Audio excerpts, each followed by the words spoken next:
Vamos concordar que este é um ano totalmente fora do esperado, né? É um ponto fora da curva. Nós estamos acabando, nós estamos entrando aí no penúltimo mês de 2020 e ninguém sabe onde é que esse ano foi parar. E junto com essa situação toda nova que todo mundo viveu, a saúde mental de todo mundo foi muito afetada. As pessoas ficaram meio ansiosas ou deprimidas ou com tantos outros sintomas que a gente vai conversar um pouco sobre isso com o psiquiatra Bruno Partica da Silva, que eu tenho o prazer de receber aqui. Bruno, seja bem-vindo. Prazer te receber. Obrigado, o prazer é meu de estar aqui pelo convite. Bruno, não foi fácil. Esse ano foi um prato cheio para o psiquiatra e para o psicólogo. Na verdade, está sendo, né? A procura em relação à parte mental está cada vez mais aumentando pela crescente de problemas mentais já há muitos anos. Já existia uma estimativa muito grande de crescimento de epidemia em relação a algumas doenças, como depressão, ansiedade, mas que depois do advento aí da pandemia, as coisas direta ou indiretamente pioraram em relação à parte mental. E Bruno, o que acontece? As pessoas estão sendo mais diagnosticadas, estão sendo mais afetadas ou as duas coisas? Olha, eu acho que em maior grau mais afetadas e, claro, existem mais procuras nos serviços de saúde mental e, por consequência, também mais diagnosticadas. Mas, assim, particularmente, eu acredito que estão sendo mais afetadas, né? A pandemia, ela afeta o cotidiano das pessoas. Então, é disso que se trata em relação, por exemplo, à parte de qualidade de vida. Uhum. A qualidade de vida decaindo de uma certa forma, vai começar a existir transtornos mentais, vai começar a existir procura de tratamento. Então, esse inclusive, é um tabu que a gente tem que... É uma matéria para longa discussão. E, Bruno, isso que você falou de tabu, eu acho que tabu e doenças mentais são dois conceitos que a vida inteira andaram juntos e que sempre atrapalhou muito, né? Porque sempre se teve aquela ideia do louco, do maluco, esse é doido, e sempre num ponto pejorativo, né? Existe uma recente lei de aprovação, por exemplo, racismo é crime, né? Homofobia é crime. Psicofobia tem o mesmo peso em relação à parte criminal. Claro que, enfim, as pessoas da parte jurídica vão conseguir nomear melhor as coisas, mas, assim, é passível até de punição em relação à psicofobia. E psicofobia é isso, é negligenciar ou atacar ou tratar de forma pejorativa, negativa, qualquer coisa relacionada à parte psicológica de uma pessoa. Aqui no Brasil, por exemplo, a gente tem como bipolaridade, como xingamento, por exemplo. Seu bipolar, né? Vá se tratar. A gente estava conversando agora há pouco sobre isso. Exatamente. Então, são termos em que as pessoas usam e acabam, enfim, negativando uma procura, assumir que precisa de problemas, né? Então, esse tabu, esses paradigmas sempre andaram de lado a lado com problemas mentais. E a própria abordagem, porque uma das primeiras coisas, por favor, me corrija se eu estiver equivocada, mas uma das primeiras coisas que parece que carimba esse estigma é o fato de que a doença mental, ela não aparece em exame, né? Quer dizer, se a pessoa tem diabetes, ela está aqui ela tem aqui o atestado, né? Se ela tem problema de visão, o óculos, o gesso, isso é um atestado, né, para os outros. Claro que, assim, a medicina ela tende a objetivar uma coisa subjetiva, né? Mas em termos de diagnóstico, de métricas em relação à parte mental, como depressão, ansiedade, que são os dois, acho que, carros-chefes dentro dessa parte, como tantos outros problemas também, se depende muito da confiança do profissional que está atendendo, da acessibilidade a esse profissional, e também depende da instrução das pessoas, né? Do conhecimento, da difusão de conhecimento em relação à parte psiquiátrica. Então, não é uma coisa que a gente vai encontrar em exame de sangue, que vai encontrar em exames de imagem ou qualquer outro, né? Ainda. Claro que nós temos estimativas também em relação à parte de exame de imagens, mas muito mais voltado para pesquisa e não para diagnóstico. Ah, tá. Né? Então tem alterações na imagem, né? Tem algumas interações orgânicas que se consegue identificar, mas não são padrões para se fazer um diagnóstico. Né? Mas, então é uma coisa assim que depende muito da instrução e da cultura das pessoas para o entendimento da existência de uma depressão, de uma ansiedade ou toque, esquizofrenia. Né?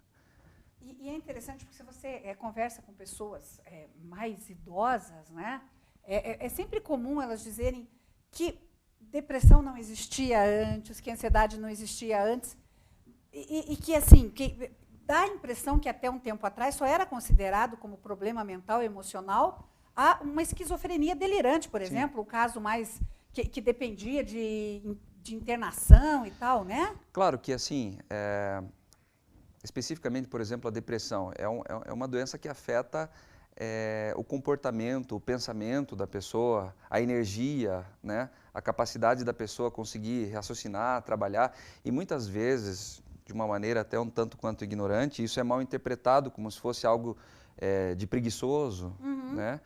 Então, ao longo dos anos, como não se existia muito conhecimento em relação a isso, no sentido assim universal, no sentido populacional, então começou a se taxar essas pessoas. Há quem diga, por exemplo, que na Idade Média, na parte da Inquisição, por exemplo, caça às bruxas, muitas daquelas pessoas sofriam de transtornos mentais e eram condenadas como bruxaria. Então, quer dizer, ao longo dos séculos, essa ignorância em relação... Ignorância no sentido assim, de não conhecer mesmo, em relação às doenças mentais, foram tornando estigmas e tabus, e até hoje persiste. Hoje a gente está vivendo uma época de quebra de paradigmas em relação a vários assuntos, dentre eles a parte mental que a gente está discutindo, né? E essa questão da depressão, né, que virou, é uma epidemia hoje, né? A depressão e a ansiedade são duas epidemias, né? O problema é que já era epidemia. Por exemplo, uma pesquisa de 2018 já apontava um alarme em relação à crescente de problemas de depressão e ansiedade, enfim. Vamos falar problemas mentais, para resumir. Hoje, com o advento da pandemia, a gente pode observar aí gráficos sem precedentes em relação a isso. Porque diretamente ou indiretamente afeta a vida das pessoas. Então, você se sente impedido de fazer alguma coisa, impedido de ver alguns familiares, amigos, impedido de trabalhar, enfim, não entrando no mérito na questão de impedimentos à parte, o que é e o que não é, o que deve, o que é certo, o que é errado, mas é que, de certa maneira, de qualquer maneira, melhor dizendo, afetou a vida das pessoas. E muito, né? Muito, né? Por exemplo, as crianças que ficam em casa, pessoas que não conseguiram trabalhar, perderam o emprego, enfim, dezenas e dezenas de explicações aqui né, que afetou a vida das pessoas e que, por conseguinte, isso afetaria a parte mental. Qual é a consequência disso tudo? É a parte mental, é a hora que o cara encosta a cabeça no travesseiro e a cabeça fica remoendo, voando. Então, o quanto que aquilo pode mexer, por exemplo, com o sono da pessoa, com a capacidade da pessoa tolerar certas coisas do dia a dia, dentro do casamento, dentro da família, dentro do trabalho, internamente. Então, o quanto que tudo isso mexe com a vida das pessoas a ponto de, enfim, de piorar a qualidade de vida, né? E o que me parece muito cruel, né, Bruna, que por vontade de ajudar ou sem más intenções e tal, mas muita gente chega para quem tem depressão e diz, reaja. Você não diz para alguém que está de perna quebrada, levanta aí e sai andando, né? Embora as pessoas que façam isso sejam bem intencionadas na maioria das vezes, muitas vezes isso daí pode ser mais um fator, por exemplo, de culpa. A pessoa, ela está com o raciocínio em ordem, ela sabe que ela já está com dificuldades. Então, o próximo passo é a pessoa se sentir culpada, que é um dos sintomas muito, muito preponderantes na depressão, por exemplo. Então, a pessoa escutar reaja de tudo que é lado, gera uma pressão interna e uma sensação de culpa. E a gente sabe que a depressão vai muito além da escolha da pessoa. Exatamente. Então, se a pessoa puder escolher reagir, tudo bem, legal, que bom, né? A gente, na verdade, estimula com que a pessoa consiga ter esse poderio o suficiente para incidir sobre a saúde mental. Mas muitas vezes ela já está num quadro em que não consegue ter escolha. E é aí que mora o perigo. E, Bruno, como é que fica essa equação? Porque a gente vê... Não, a depressão é um problema químico, é um problema emocional, eles se associam. O que existe de gatilho entre uma coisa e outra? Quer dizer, é um problema emocional, desencadeia o químico e vice-versa? Vende mais porque é fresquinho ou fresquinho porque vende mais? Tá. É um problema multifatorial e multivetorial. Então, os vetores estão...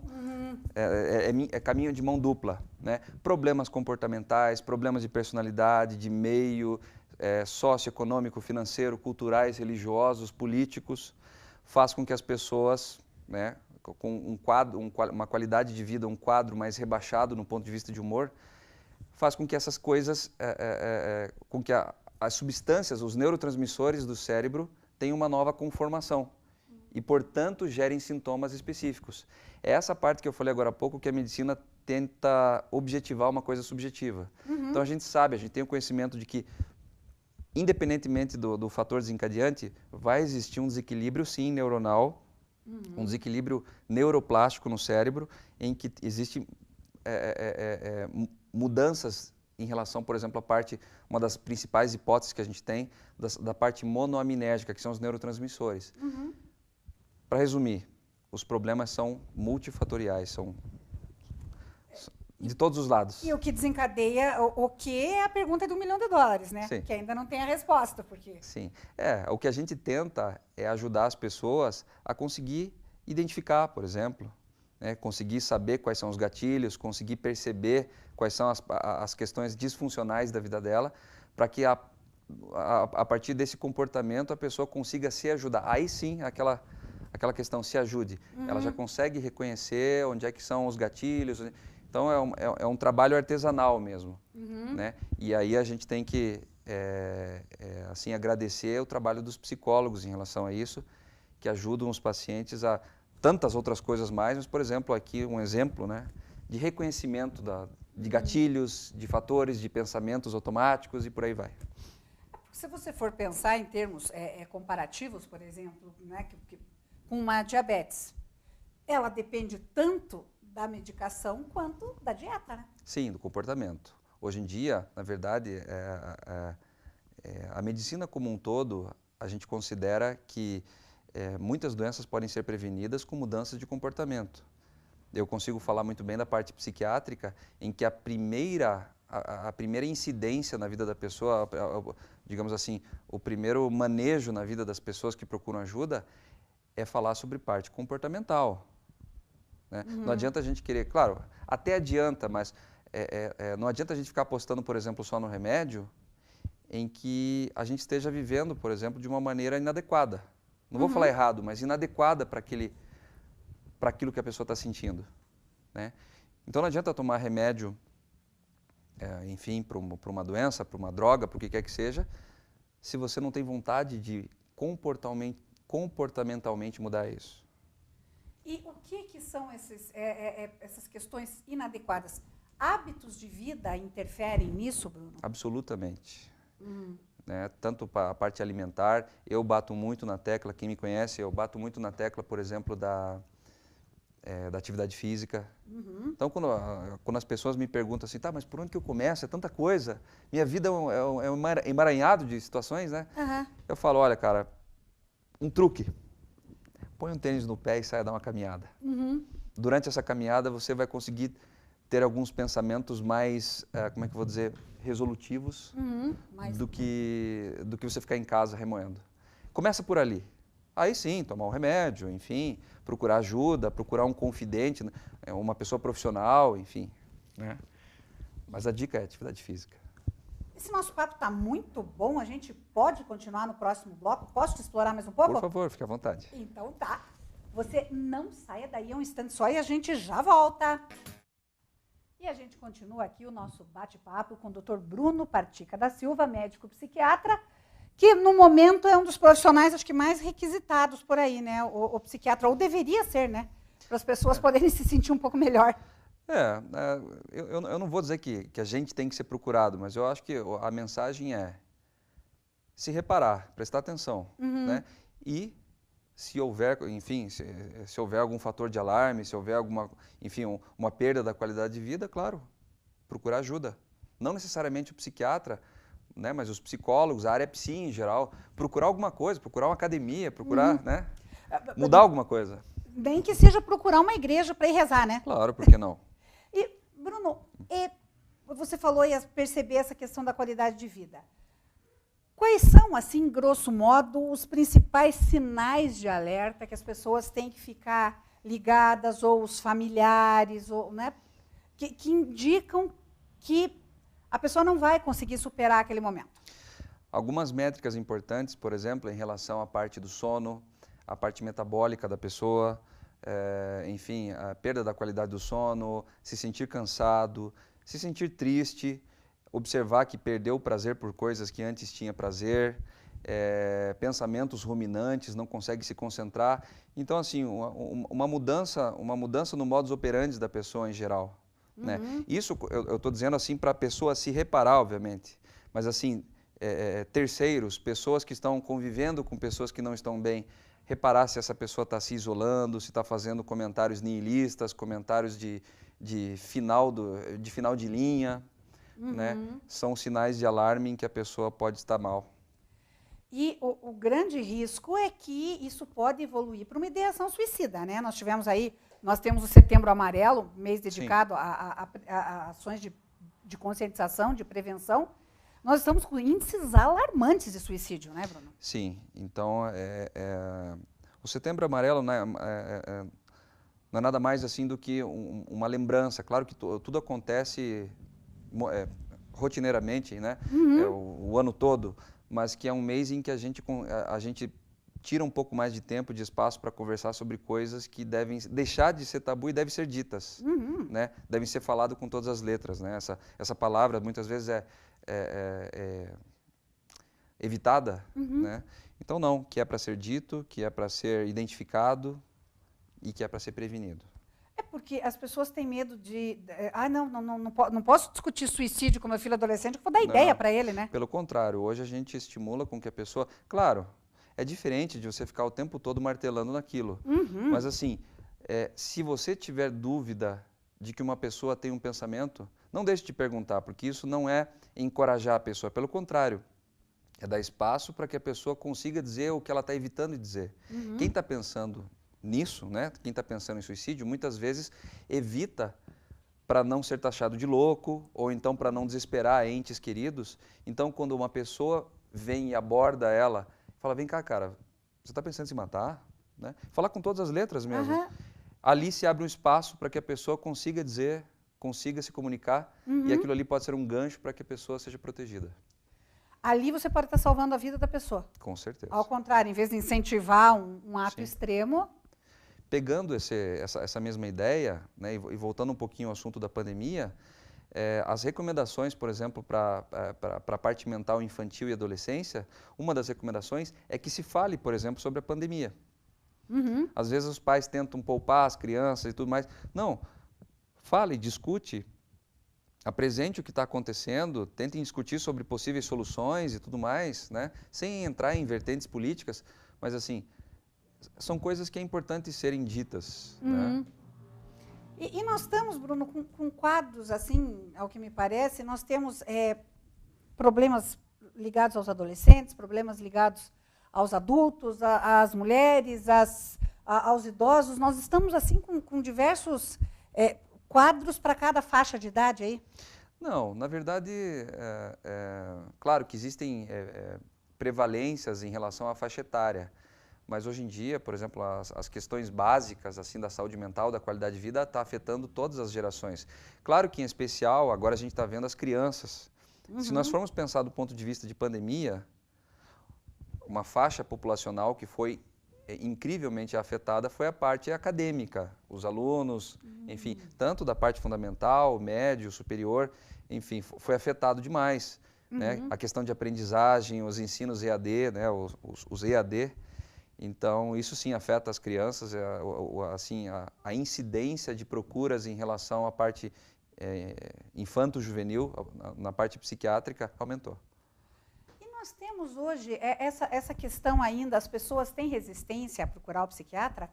Ou nós temos uma carência de profissionais à disposição da população? Essa é uma pergunta, a gente tem vários setores para fazer esse comentário, né? Por exemplo, na parte do SUS... Parece que faltam políticas públicas para a saúde mental, né? Então, os profissionais mais indicados para responder essa pergunta são aqueles que trabalham na linha de frente, a gente tinha comentado sobre isso agora há pouco. Mas sim, sempre, eu vou dizer que sempre vai ser insuficiente. De acordo com os números alarmantes que a gente está prevendo em relação a essas questões mentais, claro que falta profissionais, falta cuidado, falta equipamento, falta muita coisa. E falta principalmente conscientização e falar do assunto, né? Tem coisas que a gente pode resolver apenas instruindo. Né? Então, um dos grandes fatores de proteção para qualquer... Na verdade, eu vou me arriscar e falar para qualquer parte da medicina em geral. É a instrução. É você saber o que fazer, né? É você saber reconhecer. Então, quanto mais instruído é uma população, é um povo, mais esse povo vai conseguir se conscientizar, procurar ajuda, identificar coisas erradas, enfim, identificar coisas disfuncionais, né? E nós precisamos também, né, Bruno, desmistificar isso, né? Sim. Procurar o psiquiatra é como procurar o endocrinologista? Ginecologista, qualquer outro profissional, né? Existe um problema pontual relacionado. Muitas vezes, eu vou dizer para você, que muitas vezes a pessoa superestima o seu próprio problema e acha que ela vai ser, não, eu não sou louco e tal. E quando ela chega no psiquiatra, muitas vezes ela se surpreende com que a coisa pode se descomplicar. A coisa pode ser tratada pontualmente, sem exageros, sem invasões, e que muitas vezes ela sai do consultório do psiquiatra, do psicólogo, enfim, não, peraí, eu não tenho tanta coisa assim, se eu deixar isso metodológico, eu consigo tratar. Fácil. Será que as pessoas estão pensando demais? E agindo de menos?